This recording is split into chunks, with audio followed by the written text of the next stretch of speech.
It's another Human First AI marketing podcast. I'm your host, Mike Montague at Avenue 9. You can find us at avenue9.com. This week, we are talking all things human and machine learning with Owen Lawlor. He is Vice President of AI and Machine Learning at CoachEm.io. And CoachEm is a company that is helping use AI to help sales leaders and salespeople do better in their jobs and improve their performance. So, Owen, I want to start with a question there because I think we're going to nerd out and have a ton of fun here in this conversation today.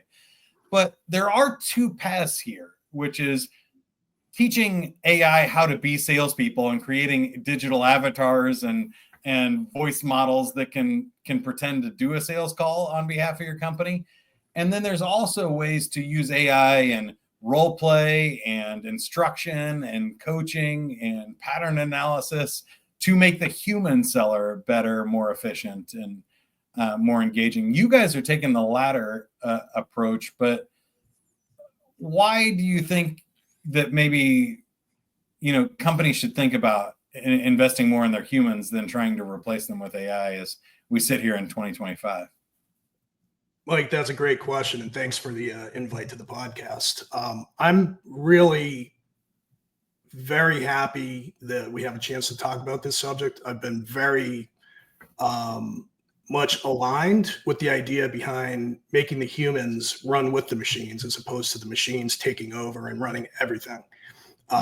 Way back in 2007, I partnered with Andy McAfee and Eric Brynjolfsson at MIT, the Center for Digital Business, who you may know.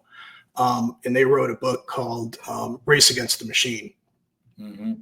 I got an early copy of that, was given edit rights, and absolutely in alignment. And the thesis of that book was the machines are really good at what they do, and the humans are really good at what they do. And let the machines do what they do and align with them and make the humans better. And kind of my career since 2008 has followed that path. And I've been very much a proponent of not replacing the humans and making the humans superhumans and much more powerful with the capabilities of AI. I'm so excited about this one. One of my favorite analogies that you can feel free to steal because I stole it from somebody else is the Terminator versus Iron Man analogy. Terminator is the autonomous AI that goes out and tries to accomplish the mission. Iron Man is Tony Stark, the human, with Jarvis AI in his ear that allows him to be superhuman, and the machines wrapped around him to give him superhuman abilities. And I think the Terminator version of sales and marketing tools are getting a ton of hype. And for some reason, I don't know, I guess people just assume that they will have a better ROI is why that's so hyped. But I don't think your side of the model, the Iron Man approach, is getting enough love. But I know closely because I'm working with you guys there at CoachEm that there is some incredible stuff going on in how to make humans better. Can you talk a little bit about the Causal AI that you've built, the learning interventions that you're doing, and all the crazy stuff that are the techniques, strategies, and tactics for increasing human potential? Absolutely. So Causal AI is a real thing. It's not a marketing buzzword. We did take some ownership of it, but you can't just do that. You need to actually be able to deliver on what is Causal AI. So we actually, from the beginning, were, and I know agentic is the huge buzzword now. Everybody's building agents, even though they may not really quite know what they are at this point. But the future of agentic is actually in building models. So from early on, I was very excited about the opportunity to join CoachEm. Came from a crazy background and working with natural language processing, built real-time social search for Twitter. We worked with the government. They were very interested in being able to, analyze what was happening in the microblogging sphere. And we built small language models from 140 character tweets early on. And, to me, natural language is super interesting, but you can only do so much with it. The LLM world is really focused on that, and it's all trained up on natural language, right? All the pre-training that happens with these LLMs, and the ability to build a frontier model. It's all built on kind of the universe of information that's out there, which essentially is the open internet, and it's an averaging of the internet, and that's all. No matter how much how many parameters that you build into your frontier model, it's still going to be that. And we wanted to go beyond that. And what we wanted to create was a model of the selling world. So what does that look like? I joined CoachEm because these guys had incredible experience. They trained over 10,000 salespeople over like 20 years. A lot of salespeople that I know in the technology field were trained up by the founders of CoachEm. So absolutely massive opportunity to take their knowledge and transfer that into a knowledge graph. And the knowledge graph, I don't know how technical we want to get here, but if you want to, let's go for it. We can geek out. So we built a dynamic Bayesian network that utilized Markov decision processes and created a reinforcement learning engine, essentially a model of the selling world.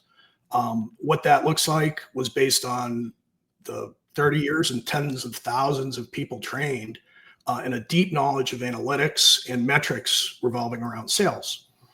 So it's very different than just taking an out of the box LLM and maybe doing some RAG, some fine tuning, and utilizing that to do some pretty cool stuff. But it's not going to tell you. It's going to tell you some things maybe about a phone conversation that you had with a prospect, but it's not going to tell you how you're doing and what you should do next. Yeah, so let's dive into that a little bit, and I'll help translate a little bit. You're doing a great job. But what I think I find fascinating about CoachEm is that, you could use language like ChatGPT to write a sales email to a prospect. That's one way to use it. But you could also go the other way. I call it, you can maybe steal this one too, Owen, is degenerative AI, which is you could look at the sales emails your teams are already sending and then use the natural language processing to go back and look at which ones worked, which ones resonated, what happened there, and synthesize the information rather than trying to generate new stuff. Go into the heart of like what's really working and what's not. And when you combine that with the sales experts you guys have there, you've built this crazy model. You know how many things, but there's thousands of different learning interventions, and there's things that you can measure, from gong call recordings to those emails to meeting transcripts and CRM information, and take all of this information and look at not just what is happening, like, oh, we missed quota. We knew that from the CRM and the sales reports, but now the causal part is, why did we miss quota? And we finally have answers to that. And really, sales managers and executives have been guessing at that for hundreds of years now, right? Yeah, exactly. And this model is built on natural systems, and it's built on nature's an amazing thing. It leaves clues. It has structure. It has dynamics, nonlinear dynamics in a lot of instances. But what it does for being able to actually have a model, right? For modeling, you may have seen simulation or scenario development. By simulating an environment beforehand, you can run through tens of thousands of scenarios. We can make adjustments. We can individualize the experience for each sales rep based on their metrics. We can find the root cause of their selling problems, what issues they're facing that are most egregious. And by tracking the system of rewards and punishments and which actions are moving the needle the most, i.e. selling more, we can actually make recommendations to ameliorate, to help them with their most difficult problems. The interesting part and what LLMs can't do is to track and actually see if your closing ratios go up by 25% because we're giving you learning interventions that are specific to your selling problems. Guess what? That's valuable, and it goes right to the bottom line. And as frontline managers, we're facing really a tsunami of AI, and the ratio of sales managers to salespeople is changing dramatically.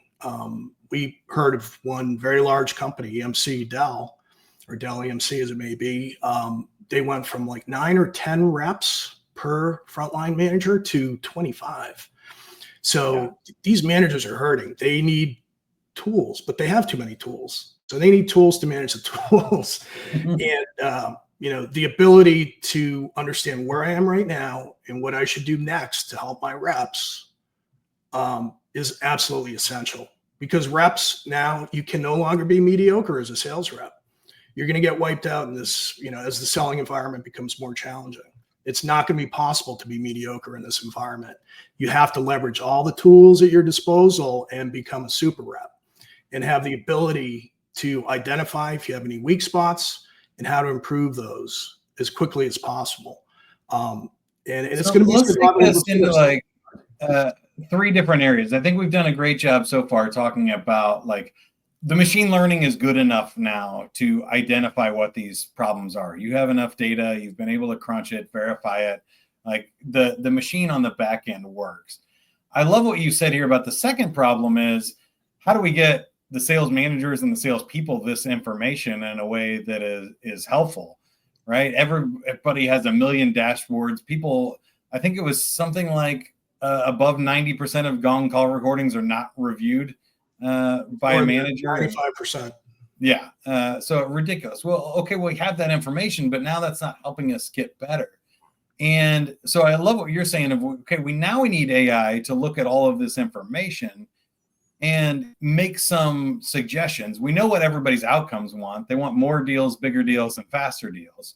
So if we can analyze those things and what lead into those, we can give recommendations on how to get better. But then you guys took it a whole nother level and using AI to make recommendations inside those buckets of how to actually change human behavior. So can you talk a little bit about what you've learned about how to actually improve a rep performance with this AI and coaching feedback, or even sales manager performance?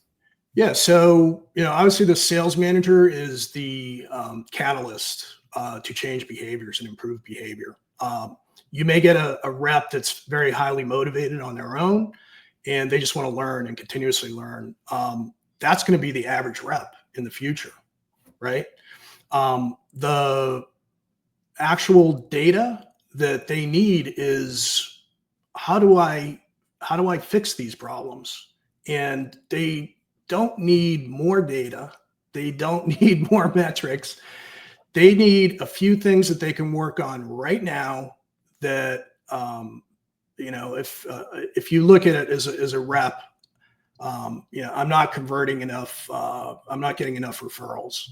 And that could be for a number of different reasons. And doing a root cause analysis allows us to go down the path. Are they asking? Is it an effort issue or is it an effectiveness issue? And we can identify that. But not only that, we dig down further because the real value of CoachEm is, as you said, the synthesis of having CRM, having the analytics, having the metrics. But you combine that with the actual qualitative conversations that are taking place. So you have the quantitative on one hand and the qualitative from the natural language trails that reps use when they're actually talking to prospects or customers. So we're able to combine those and create much more accurate diagnosis of where they are from what they've said, from what they didn't say, from what stage in the selling cycle they're at. And maybe that rep just doesn't ask, or maybe that rep asks, but he doesn't ask in the right way for referrals. So we can coach to that, and we can have automated interventions that get funneled up to the manager and they end up going to the rep. If the manager thinks that the AI is correct, we're not overriding the manager. We're not replacing the manager. We're giving him like next best actions. And in the machine learning world, that is what you want to do. You don't want to overwhelm with data. You don't want to have them digging around using, I saw HubSpot now is connecting to Claude. And now you're going to have managers digging around their CRM using natural language. Come on, that creates more work, less, and it doesn't make them more effective. In fact, it's just another overwhelm that makes their job tougher. Yeah, well, I can see that. I mean, I spent the last 15 years as a sales trainer and in a sales training organization, and you have multiple layers of this problem, which is why I think we need AI's help as a sales manager. One is, we know what the problem is, right? Somebody missed quota. Okay, well, why? Did they not get enough swings at it? Did they not close enough for the ones that they got in front of? Were they closing too small deals? Were they discounting? What happened here? And then you got to ask why again. Okay, well, like you said, maybe it's not referrals, or maybe their closing rate is poor. Well, why is their closing rate poor? Well, they didn't get in front of enough decision makers. They were selling, entry-level people. And then go, okay, well, if they're not getting in front of entry-level people, why is that? Like, what happened there? And then what do we do about it is the key question. So even if a sales manager knows that this rep is not asking for C-level introductions or incorporating executives in the sales process, then he's got to make something up for the first time off of the top of his head, or go to ChatGPT and say, what do I do about my rep? And then you don't know, like you said, that answer is an average of the internet.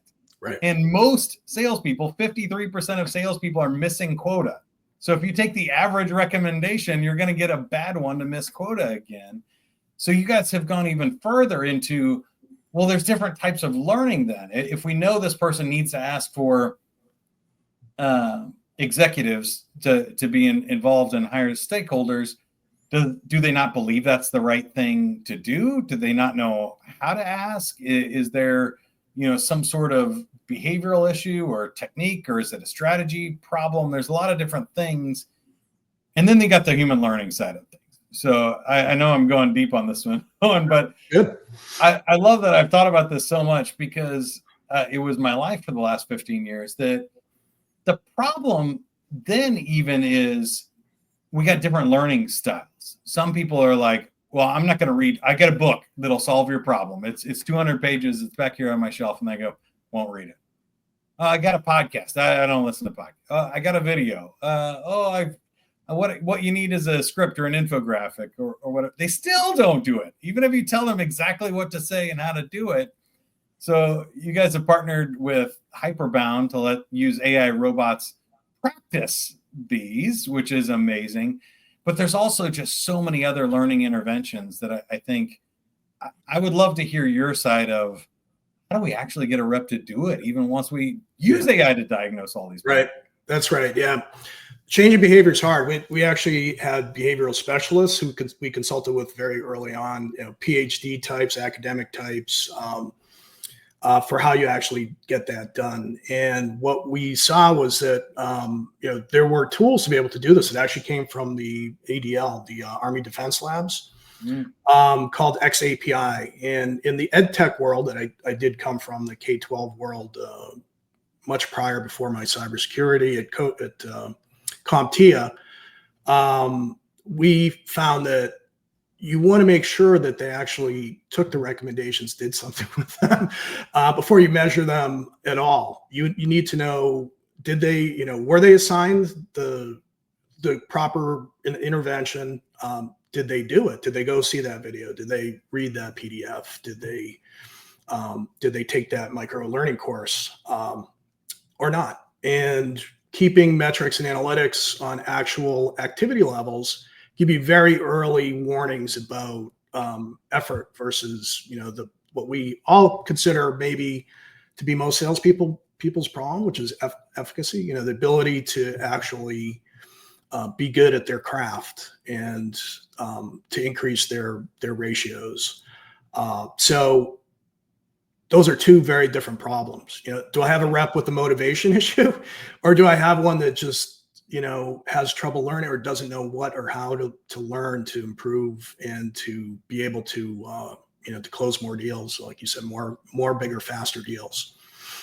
I feel like I'm stacking problems on here, but this is one of the funniest podcasts I've ever done, because I feel like I've just swam around this for so long. That the other problem then you have is, like, are the interventions any good? Is sales enablement making, interventions? Does the training work? Did what we actually put out there work, is a whole nother question. And now we need AI and tracking on, well, if people, learned this lesson and did the role play and use it on the call, did that actually solve their problem?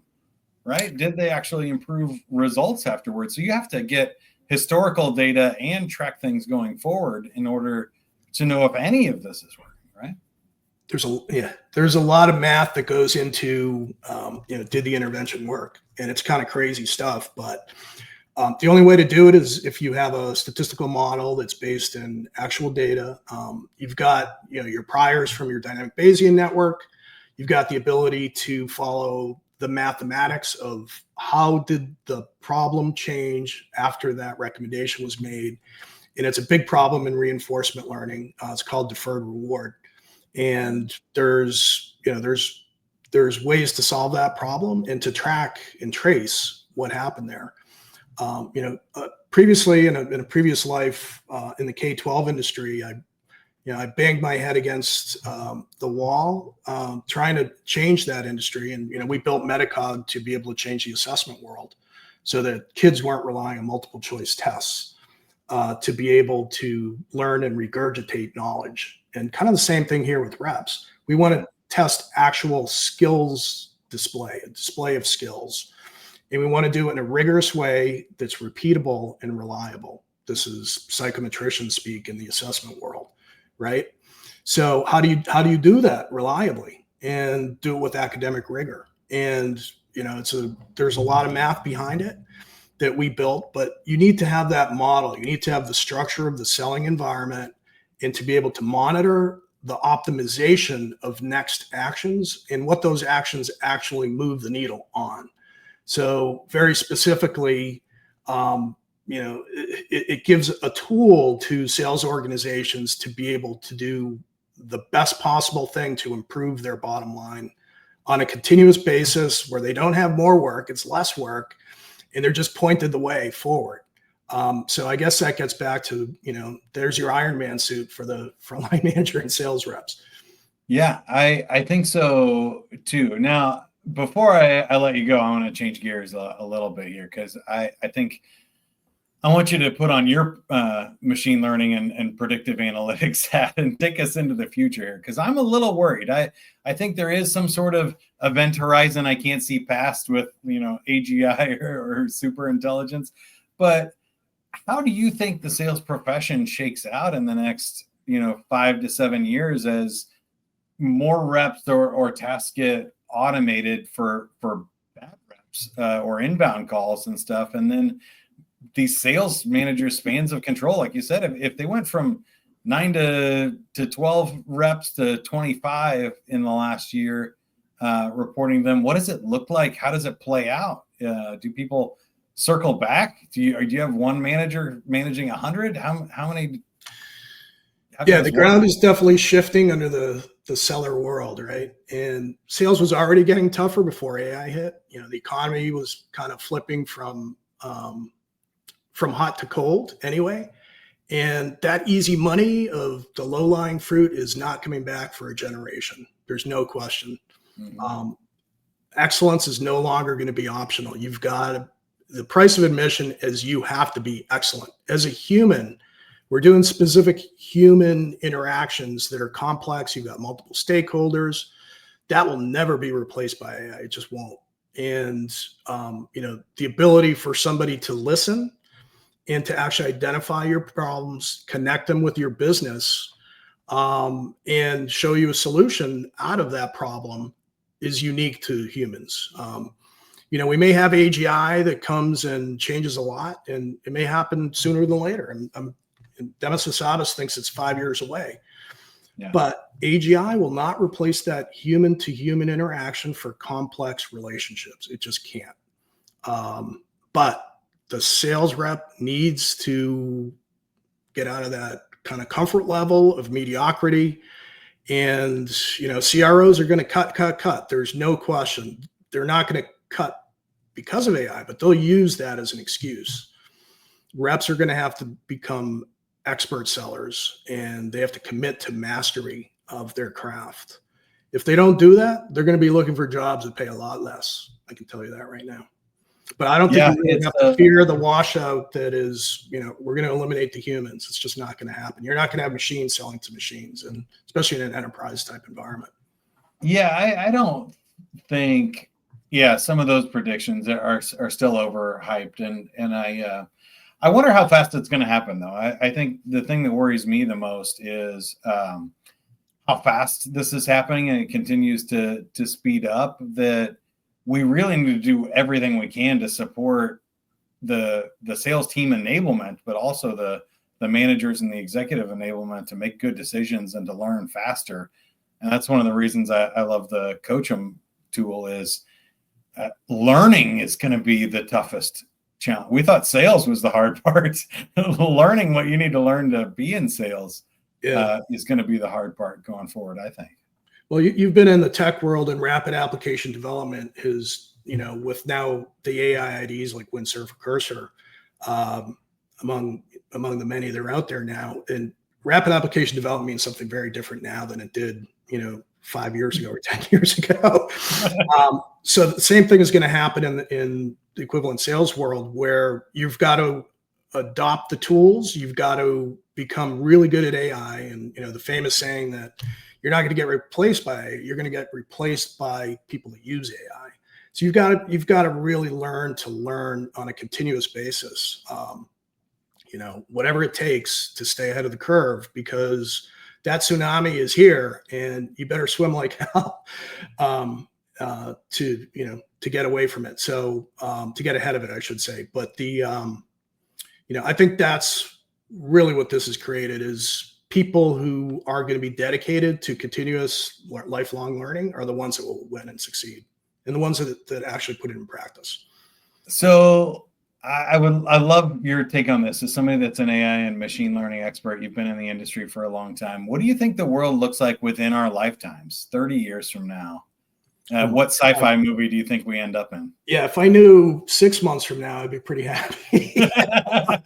The pace of change is it's dramatic. And, you have agents now that are like sub-agents that Claude Code just came out with, and the sub-agents are actually behaving as a team, where you've got testers, you've got security sub-agents, you've got architect sub-agents.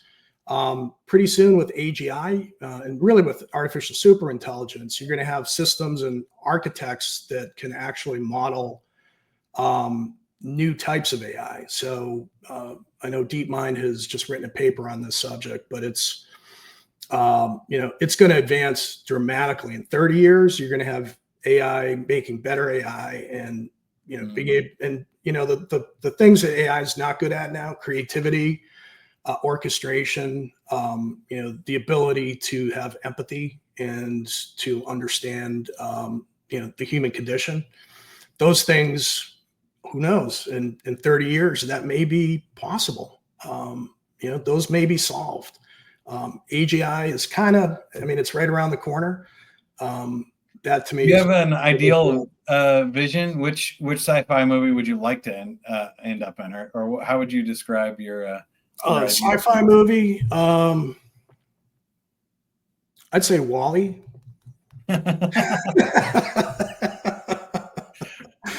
I don't mind floating around space, hanging out by a poolside and being motored around by the robots. But hopefully we don't end up in a dystopian future like Soylent Green or something like that. But in my mind, the Terminators may win. We may have we may end up in that direction, but hopefully not. It sounded like the one you were doing, which I don't think is all necessarily bad if you take out the Jedi and the Empire is more of like a Star Wars vision of the future, where like we have robots doing different tasks. There are some that fly planes. There are some that are protocol droids. There are some that have human language capabilities, and there's some that don't, that just process things. And combined with maybe like a Star Trek version of the computer or Jarvis, where we have, you know, human assistants. So I think all those would be a really cool future to end up in, but I don't think it's one where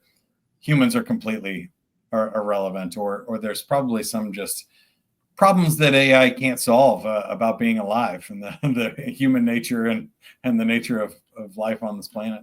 Yeah, no, I think the Wall-E example is a bit silly, but we're going to be very comfortable human beings, and we're going to be pampered by the machines, and we're going to have the ability to have very high quality of life. There may be some disruptions, some pain in the meantime.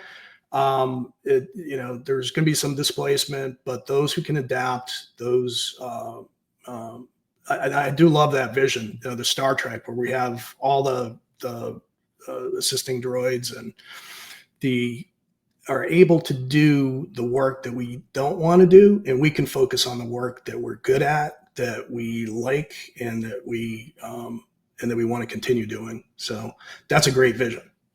Yeah, I love it. Well, thanks for joining us today. This was fascinating, and we went deep on this, especially for sales. But I hope that hopefully not too far listening here can apply this to your world, because I think the work that Owen has done with the team at CoachEm is specifically solving the sales and sales management problem. But you could apply these same principles to your business in any type of problem that you're solving. And I love the way that you guys have thought about it. So last question, Owen, how can we help you, or you help us? Anything else you want to add? Yeah, so I really think this is a great conversation, and I'd be really interested in input that any of your viewers have, and any type of comments that could get back to me. That would be really interesting. We continuously want to improve what we're doing and what we're working on, and that would be very welcome. Yeah, you can add Owen Lawlor on LinkedIn, or you can go to CoachEm.io and learn more about what they are doing there. If you're looking for how to figure out some of these things for yourself in your marketing, and how to use AI to amplify, identify bottlenecks and blind spots in your business, or find ways to amplify your human marketers and your communication message and your brand that you're trying to get out in the world, that's what I do at Avenue 9. Go to avenue9.com. Until next time, keep going, everybody. Have a good one.